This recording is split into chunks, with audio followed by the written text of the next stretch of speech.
وصحبه وسلم تسليما كثيرا إلى يوم الدين ثم أما بعد اللهم افتح علينا رحمتك وابسط علينا حكمتك وافتح علينا فتوح العارفين وبعد. So I will just remind you of what we covered last session,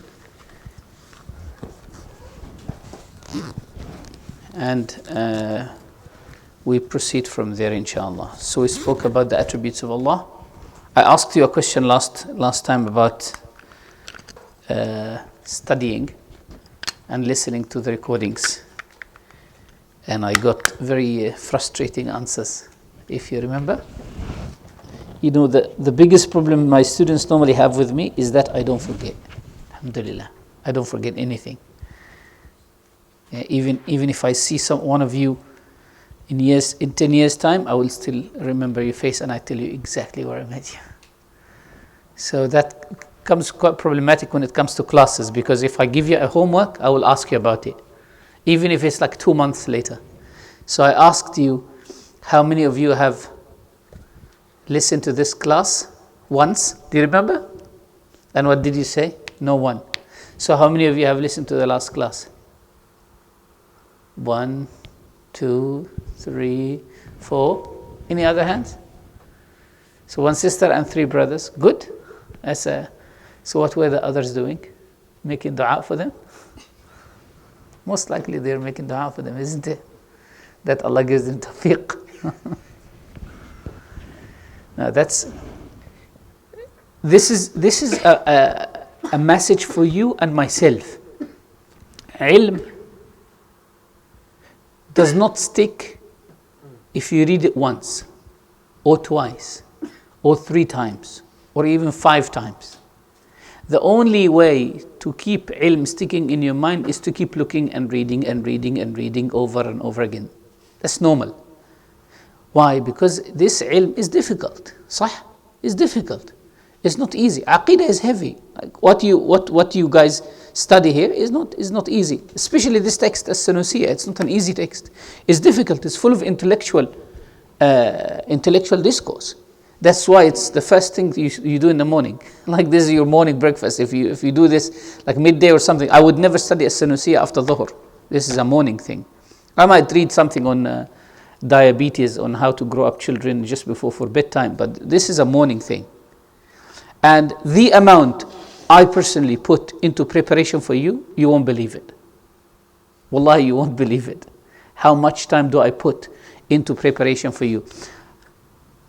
Next time I'll take a picture of my desk and show you how many books do I have only on Aqidah.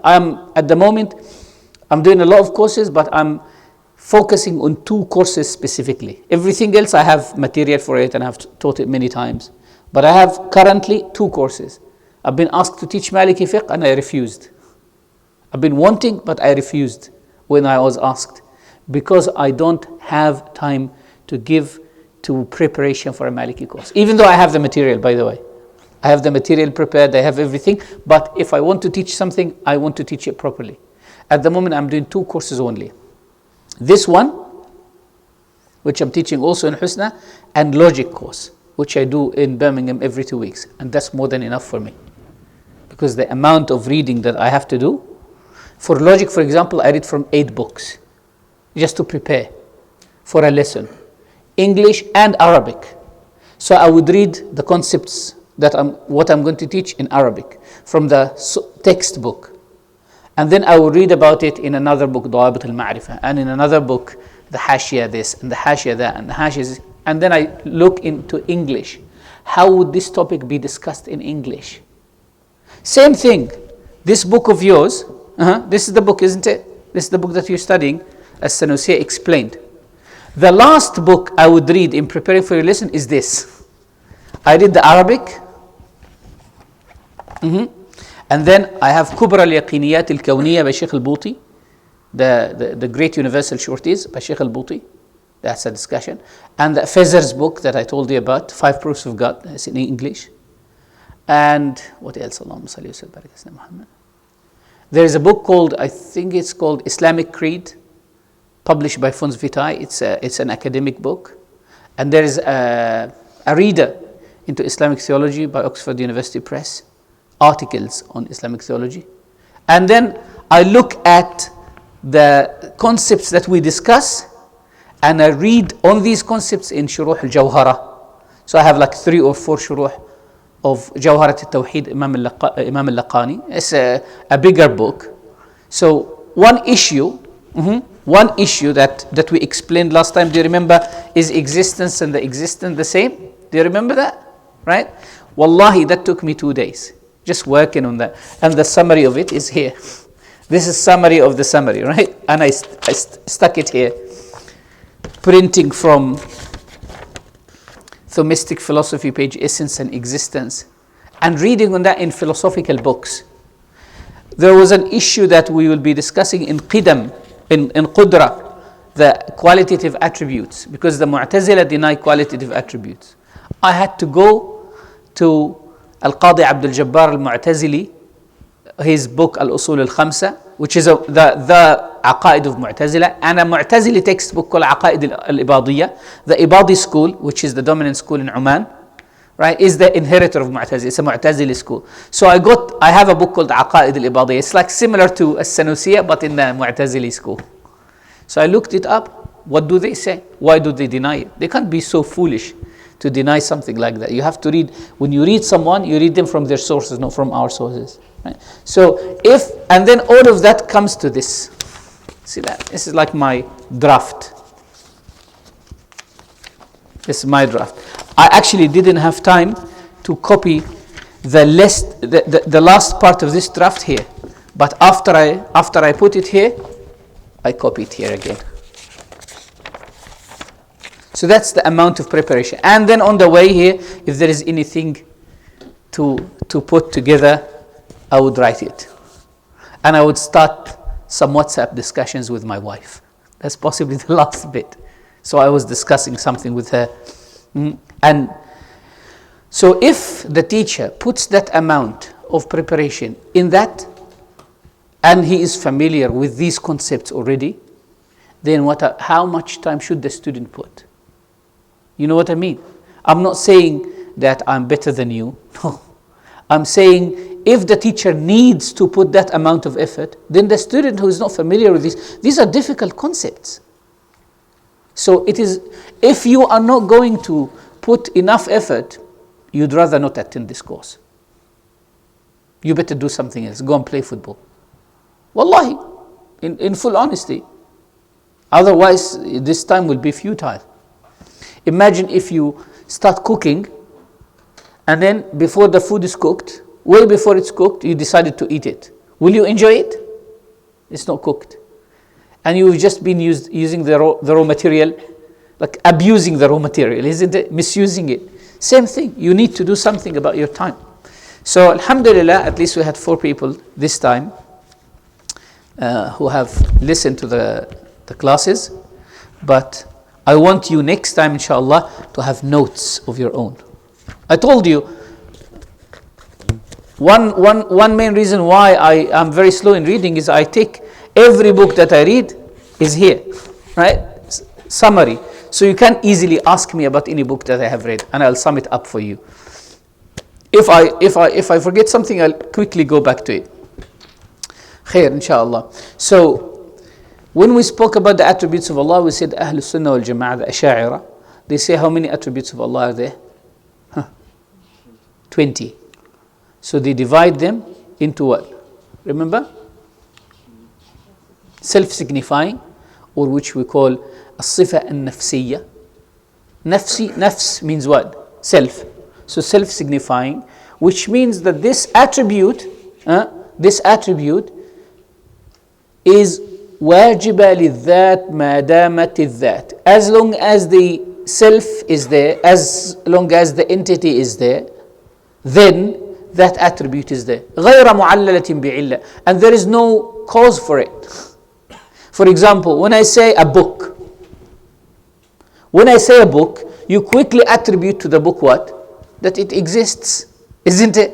Whether if I say a book, you say, oh, that word book exists in language, isn't it? B-O-O-K. It has an existence, even if there is no book around.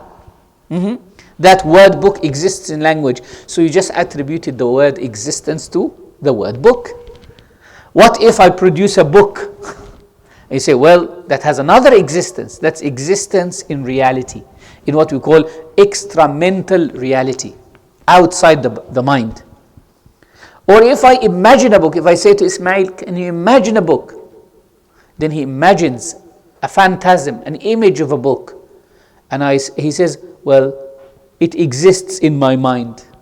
What does exist in his mind? A real book? A real book? No. It's an image of a book. If it exists in his mind, let's say, if I say to you, fire, the word F-I-R-E exists in language, isn't it? So the word fire exists in language. We attributed existence to it. But is that existence the same as if fire exists outside? If it was, then the F-I-R-E would have been burning, isn't it? Then I say, okay, make a fire. Then you make a real fire. Imagine a fire. Your imagination of a fire is called the mental existence of a fire. The mental existence of the fire is different from the extra mental existence of a fire. If they were the same, the fire would have burnt your mind. Isn't it? The fire that you imagine would have what? Burnt your mind. If I say, what's your name? Shaban. If Shaban says, I'm hungry, I say, think of food. He says, well, I can't think of it. I say, khalas, eat it. Can that happen? But is there existence for food in your mind? In your mind? Yes. It's different from the existence of food outside. The outside one, the extra mental, you can eat it. The mental one, you cannot eat it. But each one has its own existence, right? So as soon as something exists, you attribute to it an existence that suits, that fits, isn't it? That fits that. That existence is not caused by anything. It's not caused by imagining knowledge. No, it is the halun wajibatun lidhat. It's kind of an attribute that's attached to it. So when we say Allah exists, the first attribute is self-signifying attribute. So the self-signifying attribute is what? Is existence. As we said, هو الحال الواجبة للذات ما دامت الذات غير موجودة ما دامت الذات غير معللة بعلة. It's the state self. It's the being itself. It's what? The being itself. It is not a quality super added to the being. What do you mean by it's not a quality super added to the being? When I say, for example, a book,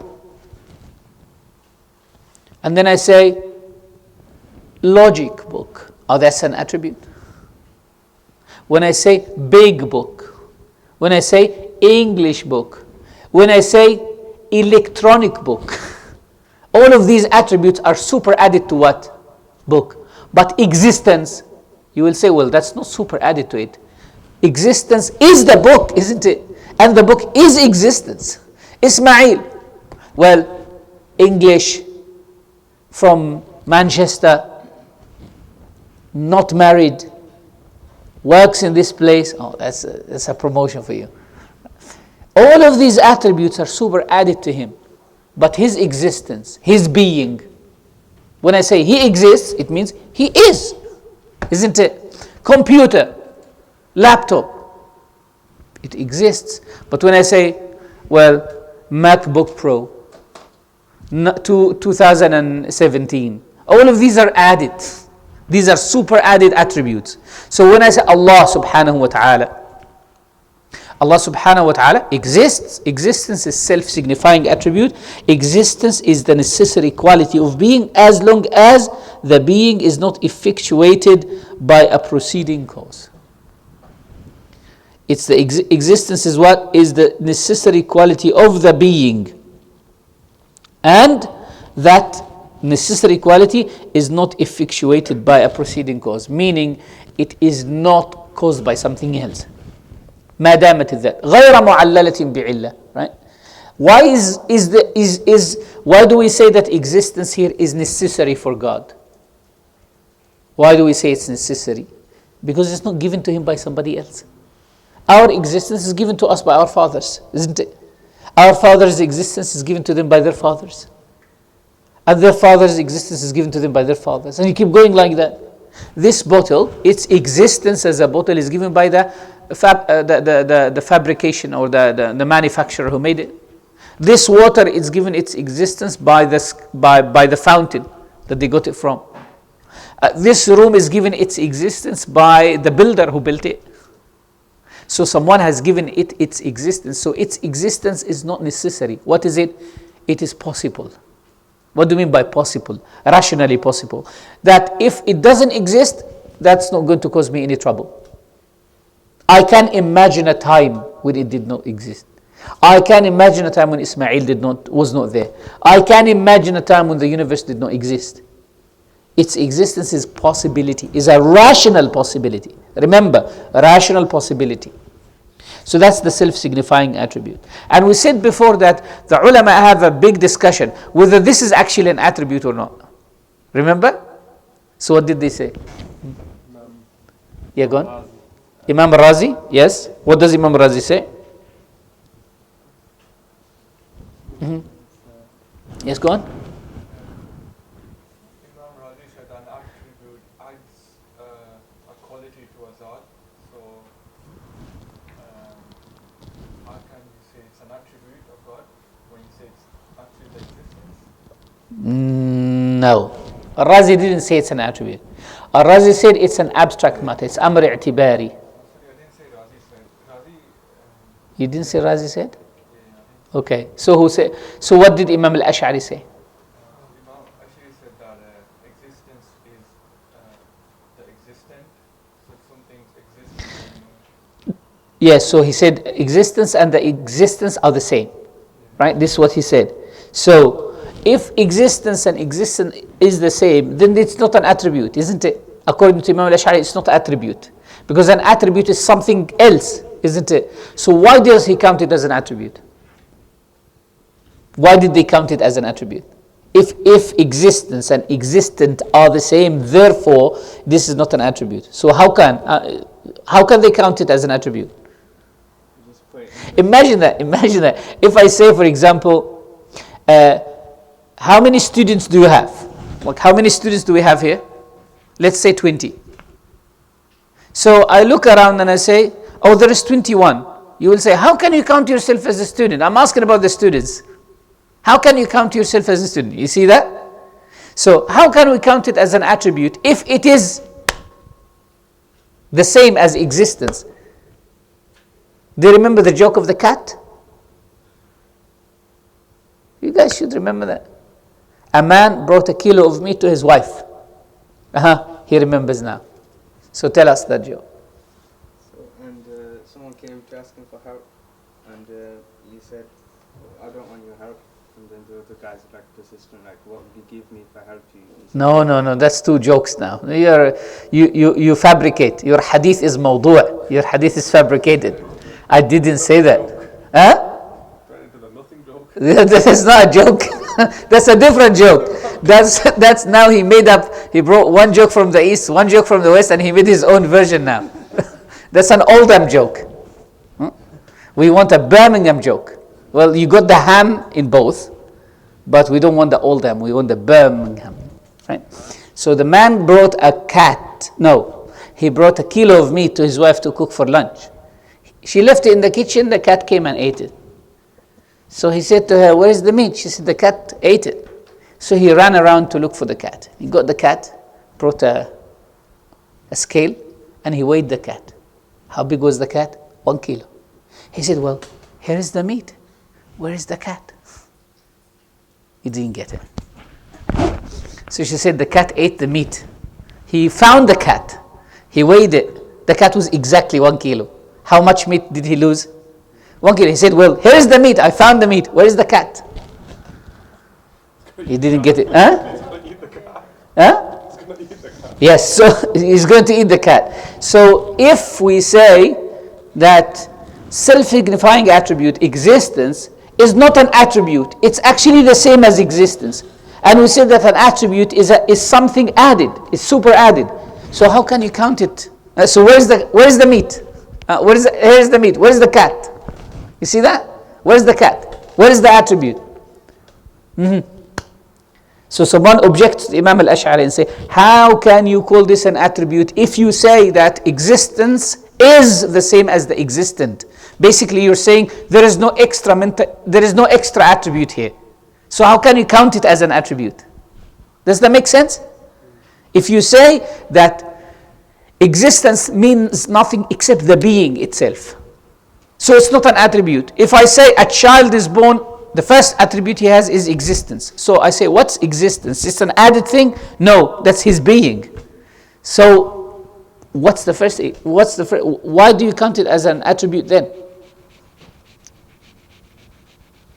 The solution is in one word. Do they actually make a compromise here and say that? Yes, that's the word. Compromise. تسامح. They call it في عدها من الصفات تسامح. Counting it as an attribute is a way of compromise. It's a way of compromise. And they do that a lot. When, for example, I say brothers, and you say, but there are sisters. It's تسامح. Because I'm talking to a group of people, isn't it? Or if I say sisters, there are brothers. تسامح, isn't it? When we say ladies and gentlemen, what do we mean by ladies and gentlemen? People, isn't it? This is a rhetorical style called merism, merism. Merism is when you, instead of saying something small, you detail it. For example, when you say day and night, what is day and night? All time. Far and wide, all places. Thick and thin, all situations. Isn't it? What's the other word? Bonum and boxum. Have you heard that word? When a man and a woman get married, they say bonum and boxum. Means like in good and bad. Right?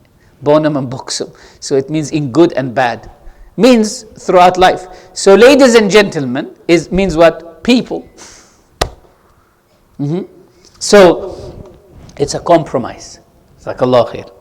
Right, we will not spend much time here, otherwise we'll be repeating what we did before. And then we said the next set of attributes are called the attributes of what? Negation. What does negation mean? What does negation mean? We have like a line of listeners at the back. What does negation mean? Disregarding. Disregarding what?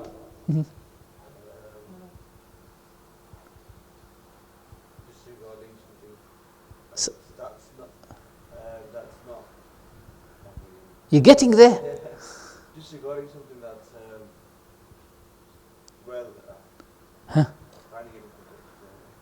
Disregarding something that is, the brother next to you will tell us. Is it when you say one thing to disregard something else? Yeah, it's like pushing away something that's not suitable. Is that what you mean? Yeah, so like you say oneness to disregard the fact that it could be multiple things. That's good. You got a good example. But let's kind of make it more scholarly. So the brother next to you will make it more scholarly because he looks like a scholar. Looks like one. The reality, I didn't judge the reality. Removing the meaning? MashaAllah, you see? I was right. Removing a meaning. What do you mean by removing a meaning? Sha'ban. If you don't get it right, we'll change your name to Rajab. If you get it right, we'll push your meaning a bit forward, Ramadan. You are now in the middle.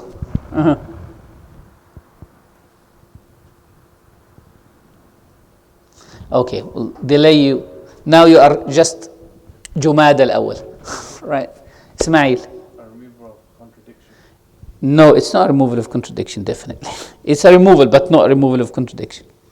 Basically, a negation, an attribute of negation, does not have a meaning in itself. The job of it is to delete what is not suitable. So when I say, for example, I'm here, what does that mean? I'm not somewhere else. I understand it from it. When I say, oh, Ismail says, this was made like last year. I said, no, this is very old. When I say old, I am negating what? Newness. So the word old negates newness. In life, it has a meaning on its own. But when we say Allah subhanahu wa ta'ala is qadim, which means beginningless, that Allah subhanahu wa ta'ala is eternally beginningless, it means He does not have a start. His existence does not have a start, isn't it? So the job of beginninglessness, you can't say, oh, where is beginninglessness? That's the joke that you were talking about. When we say nothing, the guy who came to him and said, like, well, I'll give you nothing. So he went to the judge and he said, okay, what did you promise to give him? He said, I'll give him nothing. He said, okay, what is underneath this carpet? He said, nothing. He said, take it. So when someone says Allah subhanahu wa ta'ala is beginningless, it means there is no start for the existence of Allah. If your mind tends to think of Allah's existence by a start, when someone asks you, when was Allah existing? You say, no, you can't use that word. When will He expire? When you pick up a snack and before you eat it, what do? You look at the expiry date. Isn't it? You look at the expiry date. So that means after this, it's not suitable anymore. God does not have an expiry date. He doesn't have a start date. No one has made Him. And He's not followed by anyone. He's al-awwal wal-akhir. Right, so when we say negation, an attribute of negation, that meaning of beginninglessness, endlessness, absolute dissimilarity of temporal beings, that doesn't have an existence outside. It doesn't have an existential meaning. Like knowledge. When we say some knowledge, there is knowledge. We can pack human knowledge, created knowledge in books. We can pack it in CDs. It's like, we can say knowledge and then we attribute knowledge to a person, isn't it? So this is knowledge. We acquire this knowledge, isn't it? We acquire this knowledge. I don't have this knowledge. But we can't say beginninglessness. Our human beings have a beginning. But Allah is beginningless. It removes beginningless. So it removes the meaning of what? Of a start from Allah subhanahu wa ta'ala. That's the meaning of attributes of negation. And then we have a set of attributes called qualitative attributes. The qualitative attributes are the attributes that have a meaning in themselves. Qudra, power. Power has a meaning, has existence. And then for human beings, we attribute, we say this person is powerful, this person is not powerful. Omnipotence, we call it. Omnipotence. Allah subhanahu wa ta'ala is omnipotent. The difference between His power and our power is acquired, His power is eternal. Our power has a start, His power doesn't have a start. We have different levels of power, He doesn't have different levels of power. You have different levels of power, so if you ask me to carry one bag, I can carry it. But if you have like 2 bags, can you give me a hand please? Why? My power needs an upgrade here. If you want to lift a table, you might need 4 people with you. But if you want to lift a book, you can.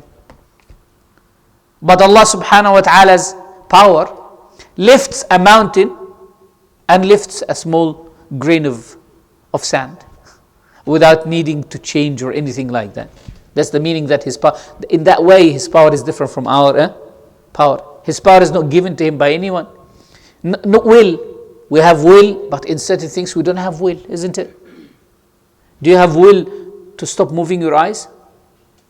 Stop. If you intend to stop blinking, yes, you might stop blinking for how long?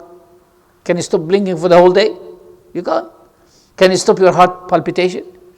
So yes, you have will in certain things, but there are things that you have no will in. But Allah subhanahu wa ta'ala has, His will is not acquired, is not limited.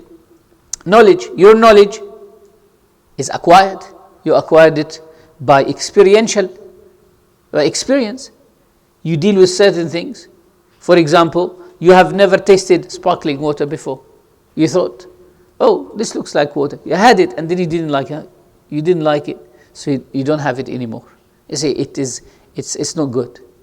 How did you come to that knowledge, that conclusion? Through experience, isn't it? Also, your knowledge is limited by time and space. We are sitting here. Do we know who is parking his car outside now? Do we know? While sitting here, we don't know. So our knowledge is limited by what? Space, unless we go and look from the window. So our knowledge is limited by space. Apply that to bigger situations. Do you know if the wife you will get married to will be a good wife or bad wife? You don't know. You enter into a marriage. Do you know if this marriage is going to be successful or not? You don't know. If it's good, if it's ending in divorce, or it will continue to the end of your life or not? You don't know. You take medication. Do you know if you will be cured from this illness or your health will deteriorate? You don't know. You get into the car. You're driving somewhere else. Do you know if you get to the place or not? Or you will have an accident? Do you know what time you will get there? Yes, I know. I look at my navigation and it tells me the time. But what if all of a sudden an accident happens? Therefore, we don't know what is khair, what is good for us, if we are measured by if we are restricted by time and space. We try our best. Yes, definitely. We try our best. But to know 100% if this is conducive, this action is conducive to the desired effect, we ask for things that we think of to be what? Good for us. Ya Rab, I want to have a lot of money. Ya Rab, give me a nice car. Ya Rab, I want to have children. Ya Rab, I want to succeed in this. Ya Rab. Do you know it's actually good or not? You don't know, right? So the qualitative attributes are attributes that have existence in themselves. And the predicative attributes are attributing the qualitative to Allah subhanahu wa ta'ala. There might be ilm, but you attribute it to someone and you don't attribute it to Allah. So attributing this ilm, this knowledge of Allah subhanahu wa ta'ala to Allah subhanahu wa ta'ala. In fact, these last ones, the predicative attributes, are basically subsequent to the qualitative. And because they're subsequent to the qualitative, it's basically like linking the qualitative attribute to Allah subhanahu wa ta'ala. Why? Because that necessary knowledge, uncreated knowledge, does not befit anyone except who? Allah subhanahu wa ta'ala. So we say, being knowledgeable of that knowledge, not of any other knowledge. Right? So that being is linking that knowledge to Allah subhanahu wa ta'ala. So in fact, some ulama did not count these last 7. And they said that the attributes are only 13. This is what the mutaakhirin, the later scholars, have agreed on. And they said, well, the fact that we say omnipotence and knowledge and that they are not created and that they are perfect, they befit no one except Allah. So there is no need to say being knowledgeable. Being this, yes. You know, if, like you said, the latest scholars, they disregard those 7, would they still be classed as Ash'aris or not? Oh yes, Ash'aris. As-Sunusi himself, in the later writings, he acknowledges the 13 only.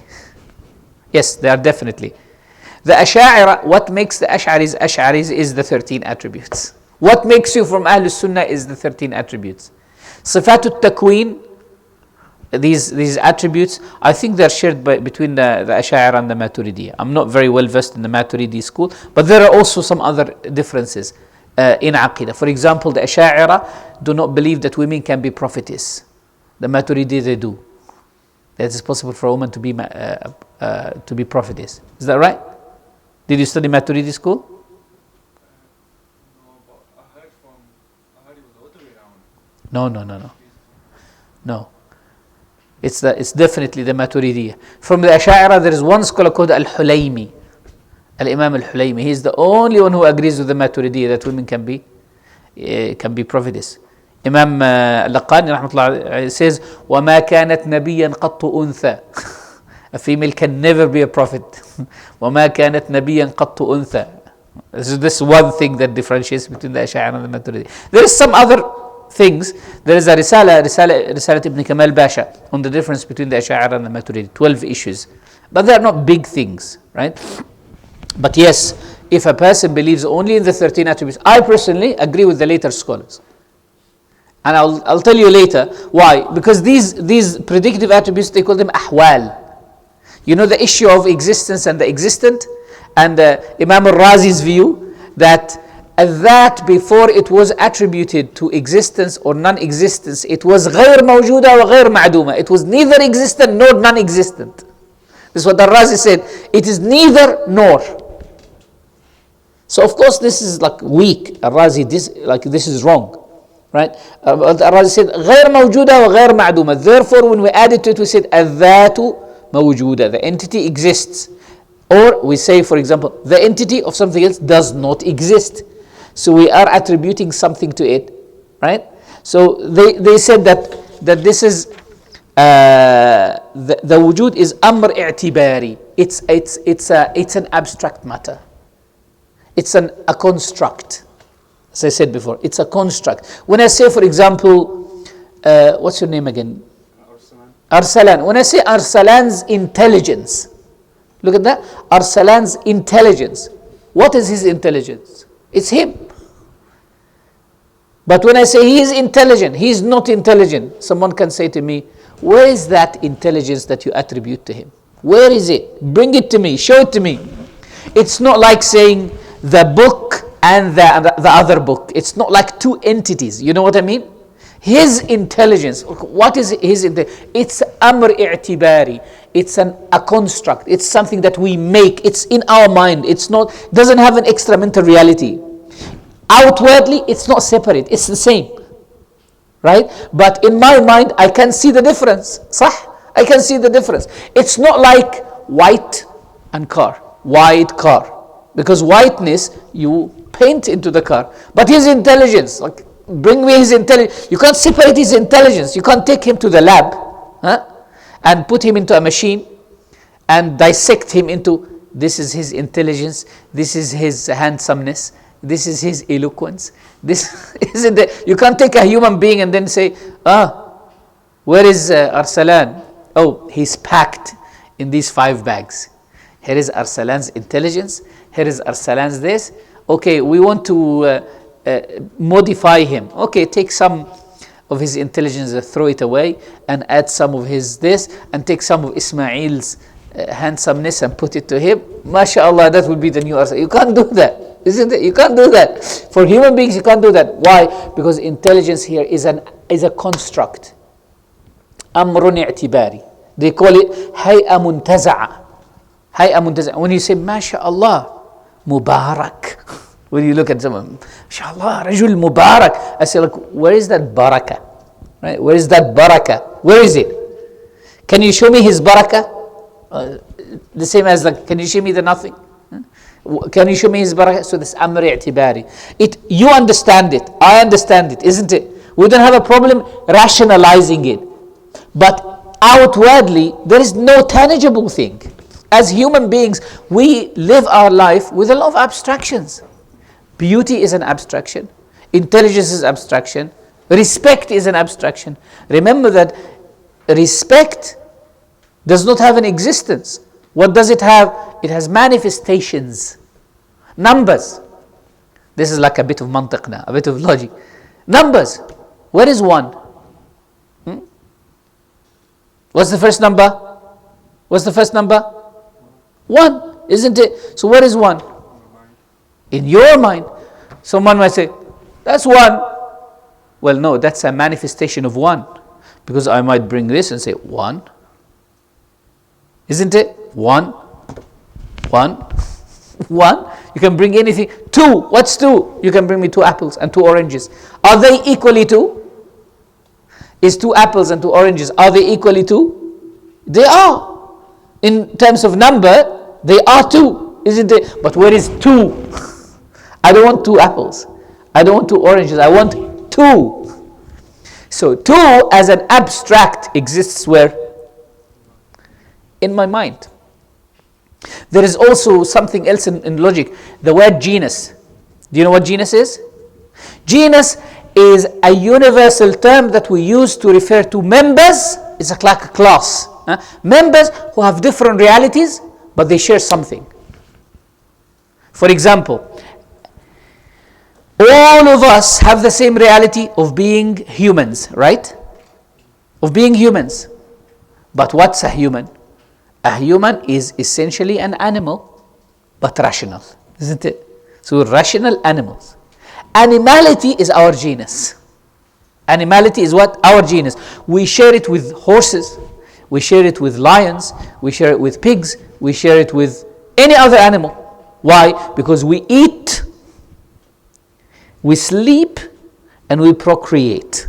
These three biological jobs, biological functions, we share with any animal. The only thing that differentiates us from them is called what? Rational. So we call this class name, we would call this class name what? Genus. Look at that. We'd call this class name what? Genus. So al-jins is an idea, constituting something which the subject holds in common with another, idea of different essence. It states the common aspect of the essence of the subject. For example, I'll give you a good example. Here, what's a triangle? A triangle is a three-sided plane figure. So plane figure, the one in blue, that's the genus, because plane figure is what the triangle shares with a circle, with an oblong, with a square, isn't it? With a hexagon, with all other figures. But what makes the triangle? Three sides. So the three-sided is called differentia, while plane figure is called what? Genus. So genus is a universal term that we use to classify things. This classification, this genus, where does it exist? Does it have extramental existence?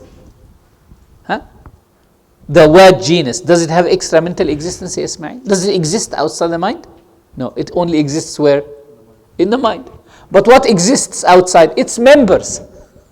The members that I can put together and say, genus, genus, genus, genus, isn't it? Genus.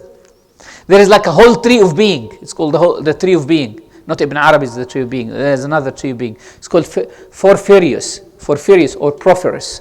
Porphyrius, when we think anything around us is counted as realized reality. Realized reality. So the genus of all genus is realized reality. Then you look at reality, okay, around. It is made of jawahir wa ajsam. It is either made of essences or made of bodies. A jawahir is like the soul, immaterial, concrete or abstract, the soul. And then the concrete is jism. Then the ajsam, the substance, is either growing or animate or inanimate, isn't it? So each one of these is a genus. You go down. Inanimate objects, khalas, all inanimate objects are one genus. Animate objects, there is like ones that grow and ones that have kind of animal functions in them. So animals, and then plants. And then you go down, animals, there is rational ones, and there is non-rational ones. Non-rational ones, you've got horses. You've got this and this and this. And rational ones, humans. Now human, all the members of human, do they have the same essence or they don't? They have the same essence. All humans are rational animals.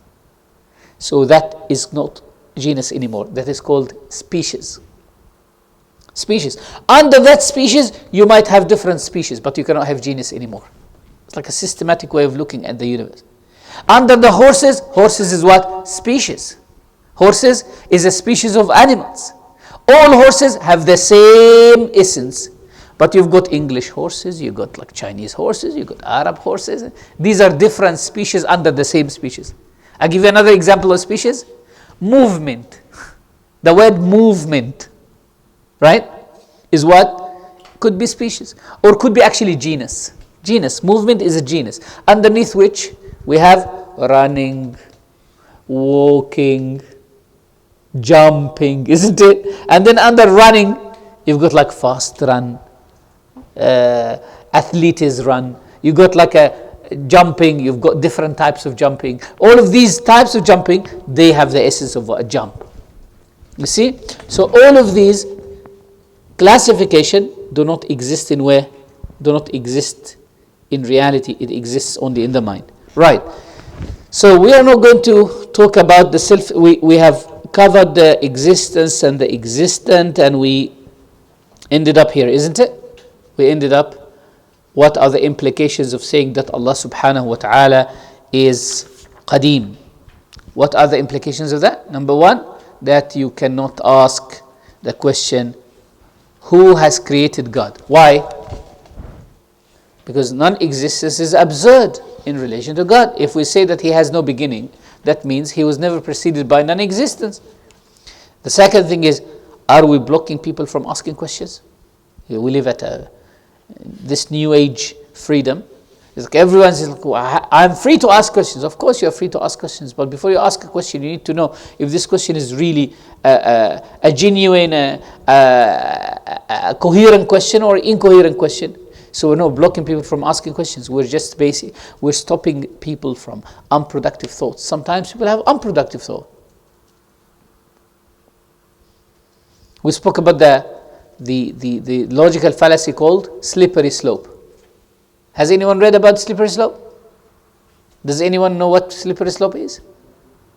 Does anyone know what slippery slope is? Think about it even linguistically. What is slope? What does the word slope mean? Yes. And what does slippery mean? Yeah. So if someone is on a slippery slope, what happens? They will be afraid, right? They are afraid of what? Falling, isn't it? So what happens to them? When this fear will trigger a lot of things that are not true. Possibly that slippery slope only exists in your mind, is not as slippery beneath your feet. So think about it now, logically. A slippery slope is a statement that is based on fear. And then you start building and building and building and building. Yes, the whole thing is true, but the base is false. So Ismail, they give a good example. They say one woman was going, I'm sure you have heard this. A woman was going to sell some eggs in the market. So she said, when I sell these eggs, I will be able to buy more chicks, more chicken. Bring them home, and they will lay more eggs. And I'll sell the eggs, and then I'll buy a goat. The goat will have little ones. Then I'll sell the goat, and I'll have what? A cow. Sell the cow, and then I will build a house. I build a house, and I get married.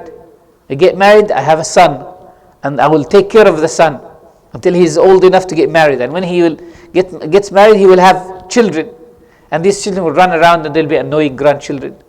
So I'll tell them off, and if they come close to me, I'll say, "Go away."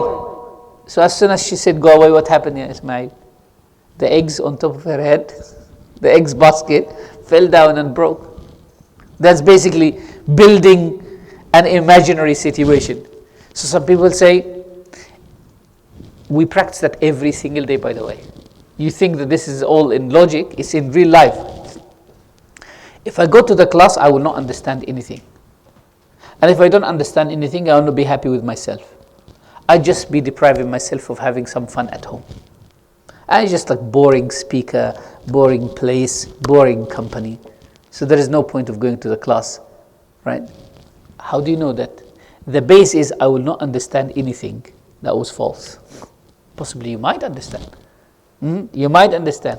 Why do you always assume the worst? Why do you assume the worst? If I fly, imagine that. One of my friends, he used to hate flying.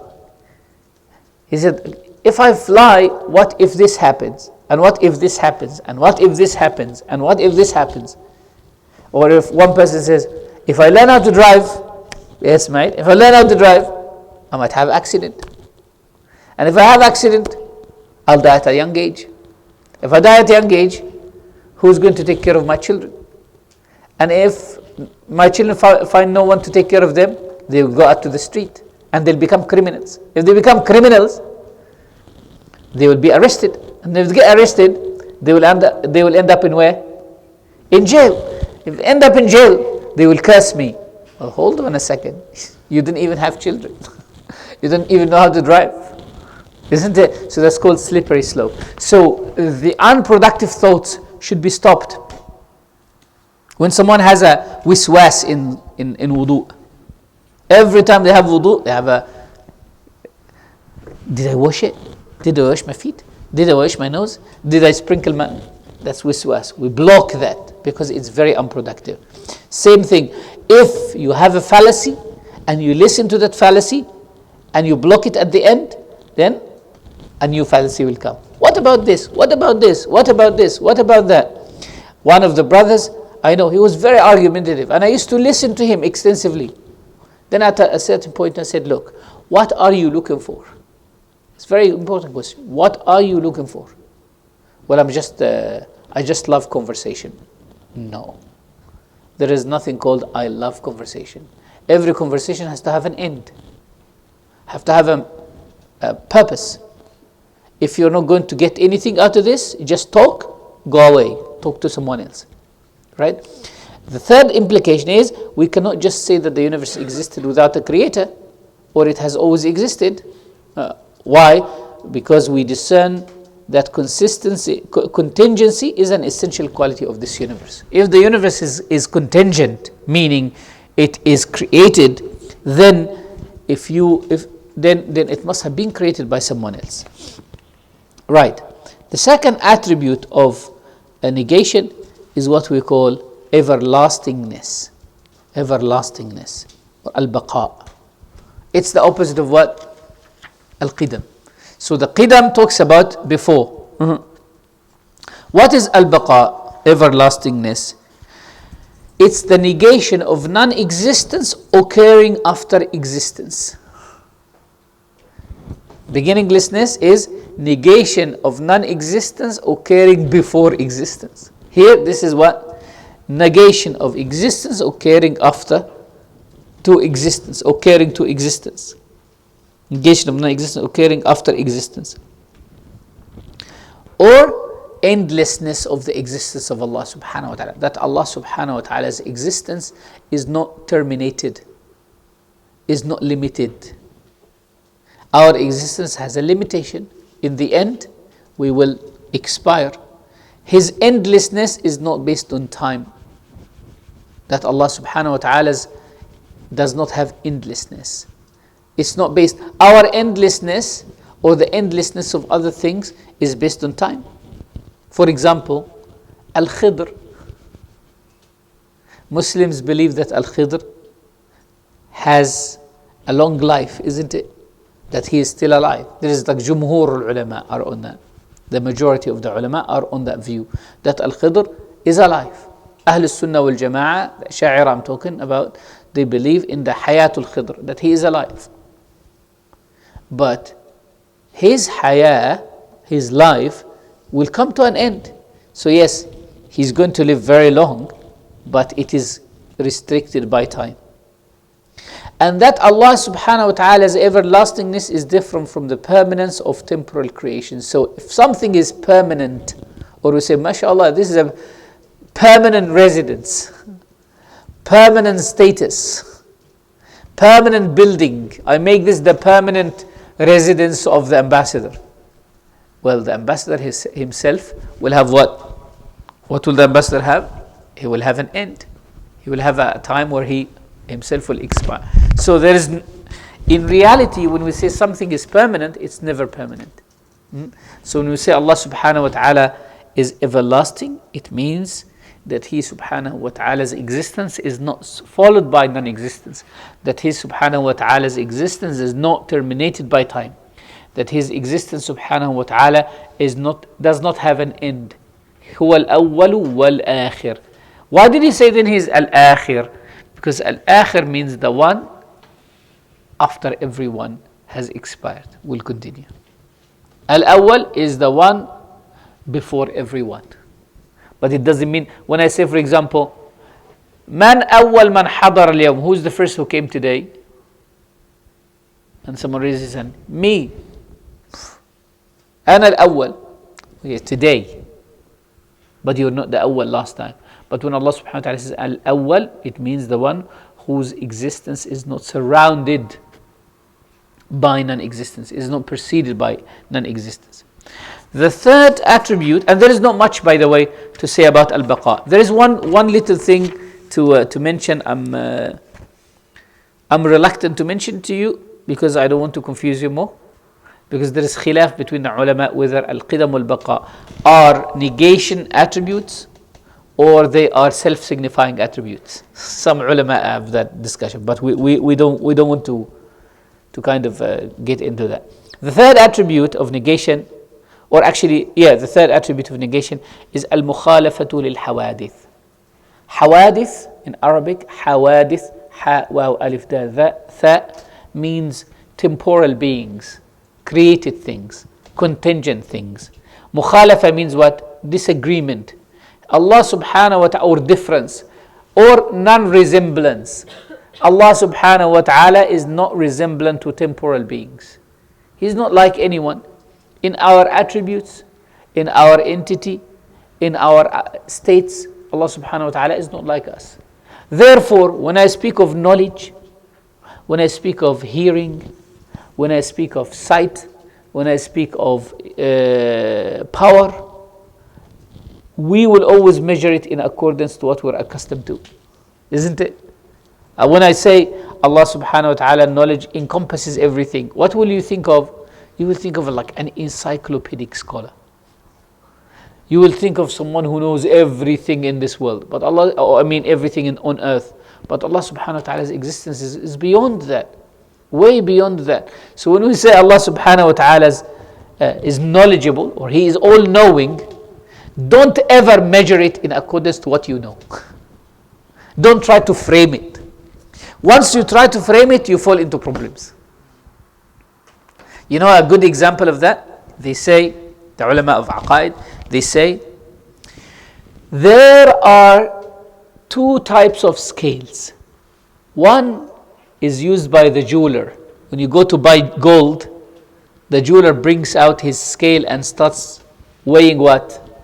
Gold, right? And there is another scale that they use in the factory to weigh big rocks.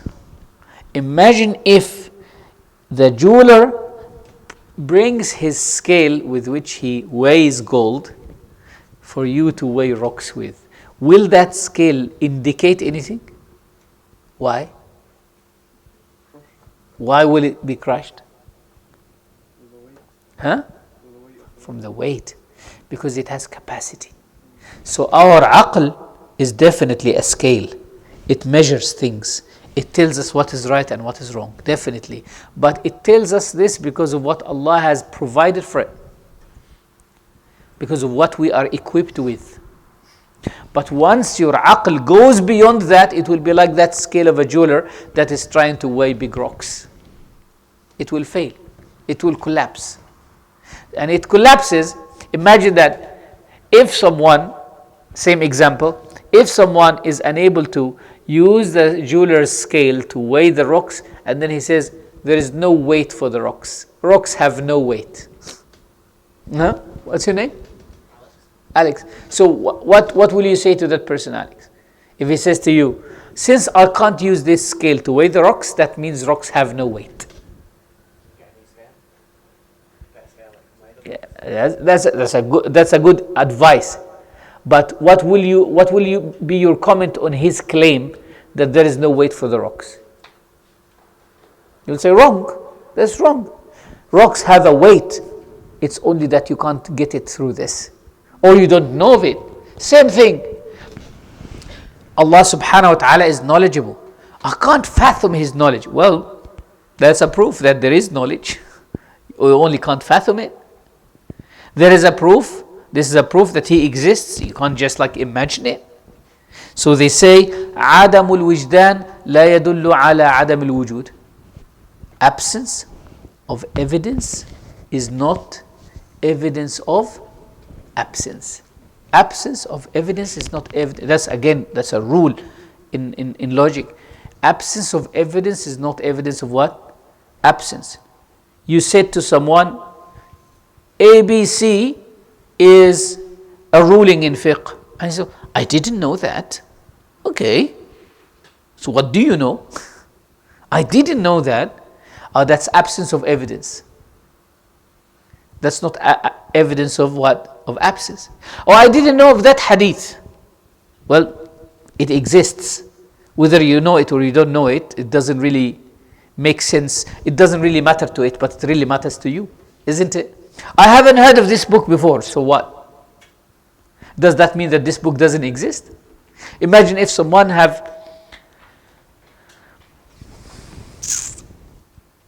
Have you heard of a country called Vanuatu? Has anyone heard of a country called Vanuatu? Is it called Vanau or Vano? Something like that. It's a small. Have you heard of a country called Tonga? Huh? Has anyone heard of a country called Tonga? Yeah, who has heard of it? Where is it? No. Where is it? I'll give you £5. Huh? It's in the Pacific. It's beyond New Zealand. It's a very small island. Very, very small island. It's a kingdom, by the way. And it's, believe it or not, it's part of the Commonwealth countries. It's called Tonga Kingdom. Google it, right? Google it. Find it on Wikipedia. So imagine that if I say to you, I was in Tonga.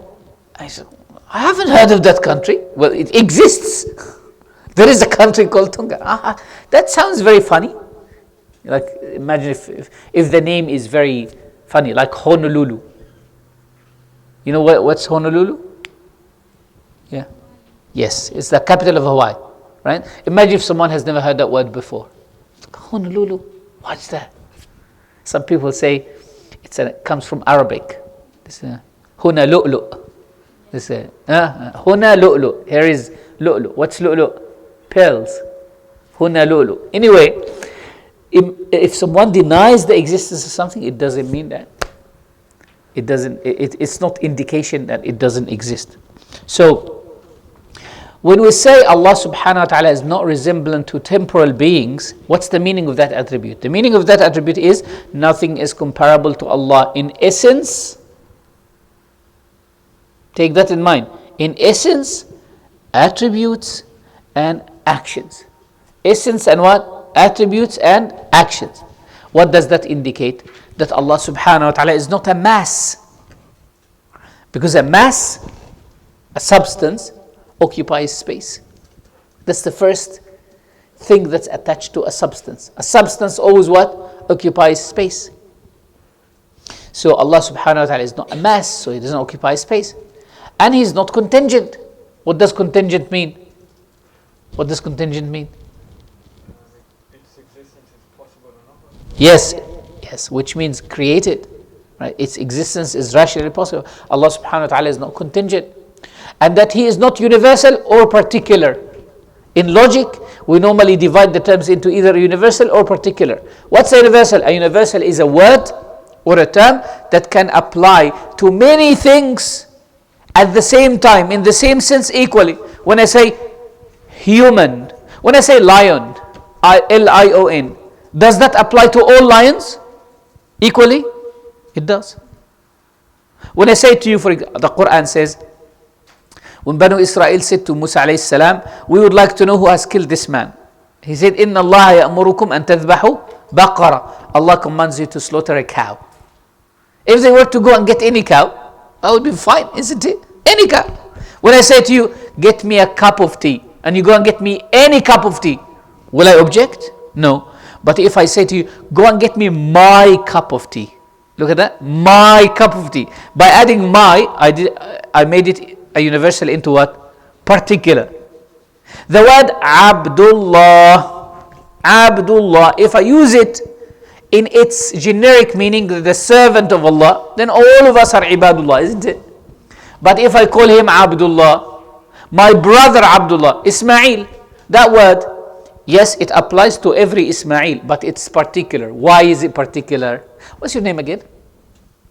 Mubarak. Yes, I shouldn't forget your name. You're our ex-president. Right? So, but your first name is not Husni Mubarak, right? Right. So, if I say Mubarak, that word, is it particular or universal? It's particular. Why? Because I can use it at one time for one person only. Isn't it? Even though there are loads of people. Sha'ban, when you call someone, there's like 15 people call Sha'ban in the room. And you say, Sha'ban, are you calling the 15 or are you calling one? Huh? You're calling the 15? Really? You call it 15 at one time? You arrive at the airport and someone waiting for you called Ismail and you don't know which one. And you say, Ismail! And 5 people, you see? 5 people respond to you. In your mind, did you mean one person or the 5? One person. So even though the word can be applied to 5, if you have 5 children, you call all of them Muhammad, and you call one of them Muhammad, do you mean the 5 of them or one? One. So even though the proper noun might be applied to different people, but because you use it in different occasions to refer to one person only, that's called particular. So Allah subhanahu wa ta'ala is not particular or universal. Why? Because this is a division of the created universe. We're dividing the created universe in particular, universal. So we have in the Quran ayat that speak to us in our human language. And when Allah speaks to us in our human language, will He be using words that we don't understand or words that we understand? Words that we understand. Because He wants to make things easy for us. When you want to explain something to a child at school, if you are a teacher, what language would you use? Would you use academic, university, postgraduate language, or you will try to break it down, as I do for you here? Like I take like very complicated things and break them down and try to kind of dilute it. If you have calpo that you can't give to a child, what do? You dilute it. Why? It's so concentrated, right? So Allah subhanahu wa ta'ala wants to talk to us about realities that are very unfathomable to us. We can't digest them. So Allah subhanahu wa ta'ala breaks them down into human language. Now, if I want to understand these, what should I do? I should not take them for face value. I should not take them literally. If Allah uses words literal, I should not take it literally. Why? Because He's talking about Himself. So if I say, for example, to you, Allah subhanahu wa ta'ala says, those who give their pledge to you, O Prophet, they are giving their pledge to Allah. Allah's hand is above their hands.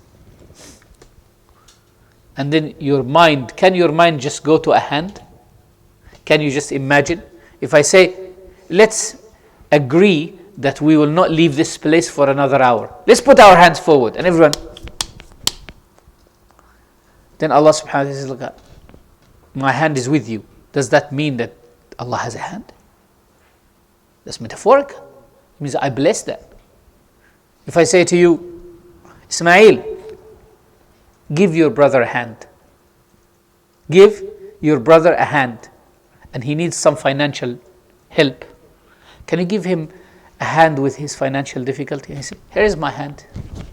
Take it. See that? Or if someone says, don't worry, everything is in my hand. Don't worry. How are things going in the new building? Oh, don't worry, everything is in my hand. Oh, really? Can you show it to me? We have a very interesting statement in slang Egyptian. They say, Figebi, he's in my pocket. You use that in English as well. So and so is in my pocket. What does that mean? He's under my control, isn't it? So imagine that. I say, Shaban, what about so and so? Don't worry, Sheikh, he's in my pocket. Can I see him? Can you open your pocket and show him to me? That's like this. How we joke. So my wife would come to me and say, like, "Have you seen so and so?" Like her brother or something. I say, "No, he's not here." He's like checking your pocket. No, he's not here. So that's what metaphor. Arabs used to understand that. It's their language.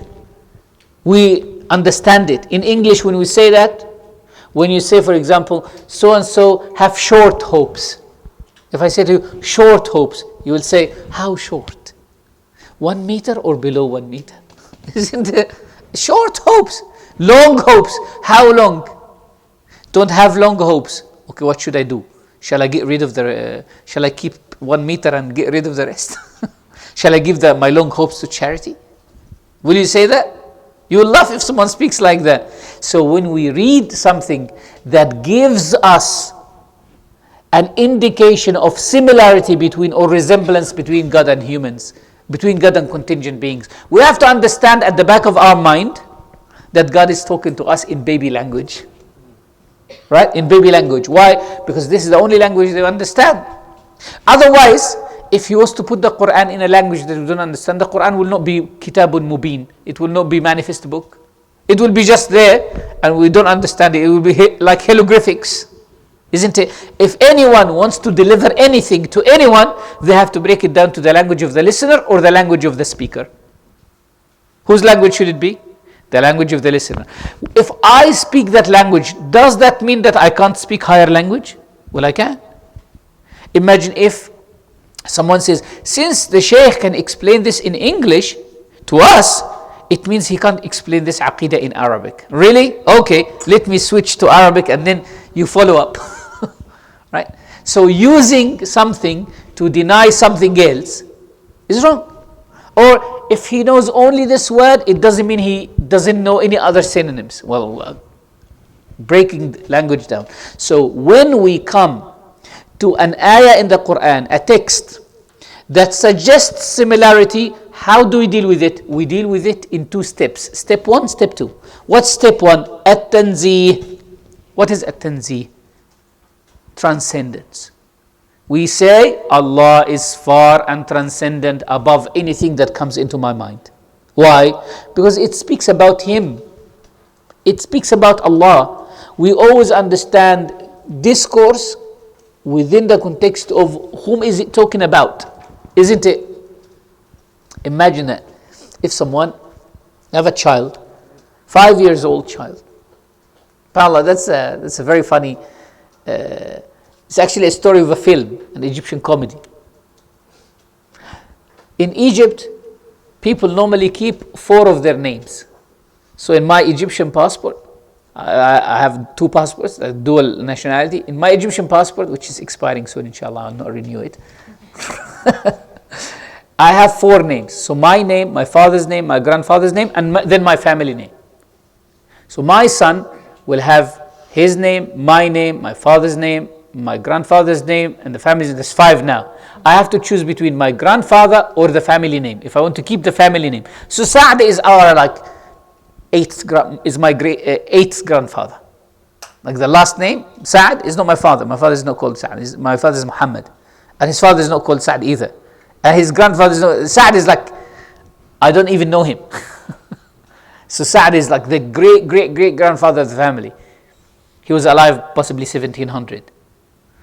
But I have 9 people in between me and Sa'd, right? But we only keep 4, right? So what happens is, because the names that are used in Egypt are very common, so you might find someone who's got the 4 names I have. In my family, my full name is Ahmed Muhammad Sayyid Sa'd, right? I have an uncle, he is my father's uncle, his name is Ahmed Muhammad Sayyid Sa'd. There's no joke. Because a Sayyid is my grandfather's grandfather. And my grandfather's father was called Muhammad, and my grandfather's brother is called Ahmed, so his name is Ahmed Muhammad Sayyid Sa'd. Right? So imagine if we have in 90 million people in Egypt, you have loads of people who can be Ahmed Muhammad Sayyid Sa'd. How do they differentiate between them? Date of birth. Because it's impossible for all of them to be born in the same date. But what if they are born in the same date? They look at the mother's name. Right? It can't be the same mother. Person would not call his 2 sons Ahmed Muhammad Sayyid Sa'd and next one Ahmed Muhammad Sayyid Sa'd. Right? So what happened? This is a comedy based on real story. So sometimes in bureaucratic countries, names get confused. And someone has committed a crime. And this person has the same name of a child. So they go and arrest the child. So, you know that during the Arab Spring, one person was accused of rioting, being part of the demonstrations and stuff like that. The police was after them. And that person has the same name of a 3-year-old child. So the police went looking for that person. They found the 3-year-old child. But because this is bureaucracy, Because the police, if the police officers, if they go, their bosses will get them into trouble. How come that we sent you to arrest the criminal and you didn't arrest him? So they said, well, to discharge ourselves from the responsibility, we arrest the criminal. They just need a signature. Khalas, we get this person, we got him. Whether that, don't you have like any brains? Like look at that. Hawla la quwwata illa billah. So they arrested this 3-year-old child. Seriously, it's a funny, it's kind of a melodrama. Like, this is very, very sad at the same time. So they arrested this child and they took him to the police station. Then the top police officer is like, Astaghfirullah al-Azim. Who is this? Well, this is the culprit. This is a 3-year-old. How can he burn this building and do this? Because that's the original guy. The original guy burned buildings and attacked police officers. This is a 3-year-old child. You should buy him chocolate and lollipops. And it was like a long thing until they had to prove on paper that this is not him.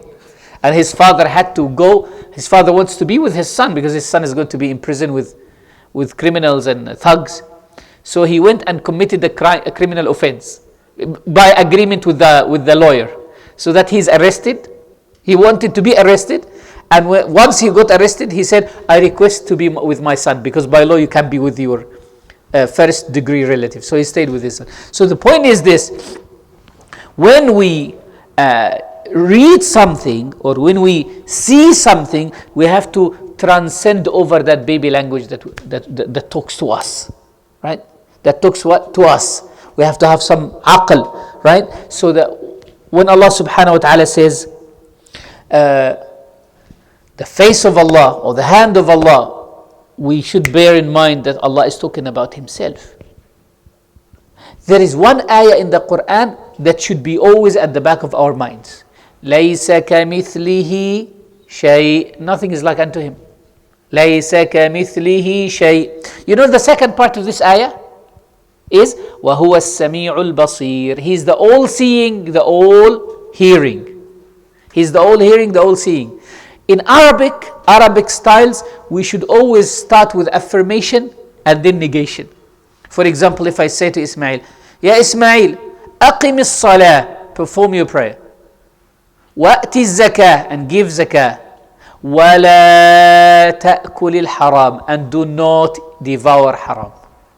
I cannot say don't eat haram and do this. Arabic works in such a way grammatically that you put affirmation before what? Negation. So this ayah should have become هو السميع البصير. He is the all-hearing, the all-seeing. وَلَيْسَ كَمِثْلِهِ شَيْءٍ. But nothing is like unto Him. This should have been the style. But because if it starts with affirmation, people's mind will go to what? Oh, He's the Sami', He's the all-hearing. We can't hear except with an ear. So does He have an ear? He's the all-seeing. Does He have an eye? So the ayah shifts the order and puts negation before affirmation to teach us the style of dealing with these ayat. What is the style of dealing with these ayat? First is what? Mubarak? Transcendence. So the first thing we should do is what? Transcendence. That every time you see an ayah, you say, it is not this, but it is this. The second is affirmation. طيب. The ulama said the first part of this ayah, responds to anthropomorphists. Who are I know this is a very big word. Anthropomorphism. Anthropomorphists are individuals who attribute human qualities to God. So those who say Allah has a body, but it's not like us. So this ayah tells them, no, don't do that. You say that He's not like us, therefore everything that we read about Him should be understood within that light. Right. So, when we say transcendence and then affirmation, what do the Salafiyya do then? The people whom we call Al-Wahhabiyya, or who are actually the Wahhabiyya. What do? They reverse this order. This is what they do. They will say to you, نثبت لله ما أثبته لنفسه Like you have any conversation with the Salafi, he will say, أنا أثبت لله ما أثبته لنفسه. I affirm to Allah what He has affirmed for Himself. He said, يد الله فوق أيديهم, Allah's hand is above His hand. I will say He has a hand. But I will say, I don't know of the how of that hand. It is basically like saying, a monkey has a hand, but I don't know of how it looks. It is like saying, computer has a heart, but I don't know the heart of the computer. What does it look? It's called motherboard. It's a hard disk. Or you're saying, for example, an identified flying object or an alien, for example. An alien has an eye, but I don't know how does that eye look. Or saying minions have eyes, but I don't know how do these eyes look. You affirmed and then you negated. No, you should negate and then what? Affirm. Yes. Is there in the Quran a verse where it says something like people like on the day of judgment when Jannah they will see God, and then we say, yeah, we will see, but we don't know how. So isn't it the same thing? Jazakallah khair. No, that's the Ash'ari. We say that we will see Allah subhanahu wa ta'ala. But what is manfi is Allah subhanahu wa ta'ala said, وُجُوهٌ يَوْمَئِذٍ نَاظِرَةٌ إِلَى رَبِّهَا نَاظِرَةٌ. Nadhara in Arabic means to look, right? Remember, when you look at something, what happens? You see it in this world in a direction, right? You see it in a direction and you see it with a distance. The Mu'tazila refused it because they measured the vision in Akhirah in the same terms of dunya. They use their minds to understand it. The Ash'ari say, Allah will create in our minds on the day of judgment a form of realization that make us aware of Him without having to see Him in a direction. You know what I mean? So when Allah subhanahu wa ta'ala said, وُجُوهٌ يَوْمَئِذٍ نَاظِرَةٌ إِلَى رَبِّهَا نَاظِرَةٌ, they will gaze upon their Lord. But what's the outcome of gaze? You have a form of what? Knowledge. So as much as you can have a form of knowledge of something without it being in a direction. When I say, for example, to you, now, I said things to you. Do you have an understanding of them? Do you get the gist of what I said? Yes, you did. Well, how did you get the gist of what I said even though it's not material in your mind? So how do you understand that Allah subhanahu wa ta'ala exists without Him being in a direction? You will see Him without being in a direction. Again, the rules of that belong to Akhirah. No one can see Allah subhanahu wa ta'ala in this life. Can anyone see Him in this material world? No. But anyway, we'll talk about ru'ya extensively. That's one of the dividing features between Ahlul Sunnah and the Mu'tazila. The Mu'tazila deny the vision of Allah. They call it the beatific vision. While Ahlul Sunnah wal Jama'ah, Ash'ari and Maturidiyya, they believe that Allah subhanahu wa ta'ala can be seen without kayf, without a how. But again, here Allah subhanahu wa ta'ala says, these guys what they do, when they deal with the ayat that has some anthropomorphism in them, or they understand, they want to understand it literally. They want to understand it in its literal sense. But if you understand something in its literal sense, it doesn't make any sense. Right? Even to an Arab, they will laugh. Yes. When you said without seeing Allah without cause in a sense, is this attributed to the Miraj as well? That's a big difference as well. There is controversy. Yes, the Prophet sallallahu alaihi wasallam, according to Sayyidina Abdullah ibn Abbas, has seen his Lord. But Sayyidah Aisha said no. But again, what we're talking about here is creating a form of realization. When we say Musa alayhi salam is Kalimullah, isn't it? Musa is the one to whom Allah has spoken. Did Allah speak to Musa in letters? Did He speak to him in words? But it means He created in the heart of Musa an understanding of what He wanted to communicate to him. Right? Let me give you a good example. Let's say, for example, is your father alive? Right. Let's say you came in the morning and said, I saw the Prophet sallallahu alaihi wasallam. Let's say, I saw the Prophet sallallahu alaihi wasallam last night. And I ask you, oh, did you see him? How far was he from you? You will laugh at me. I saw him in dream. In dream, are you aware of distances? You know what I mean? Are you aware of distances? You might say, he was like in this direction. Which direction? Right? You know what I mean? Which direction? This direction was like on my right or on my left. Which direction in the dream? He was kind of like very close to me. How close? You know what I mean? You can't measure these things. Or for example, you see someone and they talk to you in... Yani subhanAllah, there are certain things that can't even be translated into language. Some people say that they have heard the tasbih al-malaika. They have heard the singing of the angels around the throne of Allah subhanahu wa ta'ala. This is untranslatable. It's untranslatable. There are certain spiritual experiences that one has in dreams that I can't explain to people. You can't explain to people. The one who has seen it, he can't explain. What he can do is like, it was like this. Is it like that? Well, not exactly. Isn't it? It's not exactly. But what was it? I don't know. It was just like an experience. Like, how did you feel it? It was good. What was saying to Ismail, subhanAllah, Ismail brought a book from a brother to me. So we opened it, the Majalis al-Imam al-Haddad. The first page, not the first page, the page that I opened. He says, الحقائق لا تعرف بالشرح. Truths cannot be explained through, cannot be known through explanation. Truths, matters of reality, spiritual reality, cannot be explained to people through what? Cannot be known through explanation. He says, it is like telling a child what it feels to be in intimacy. That's the example he uses.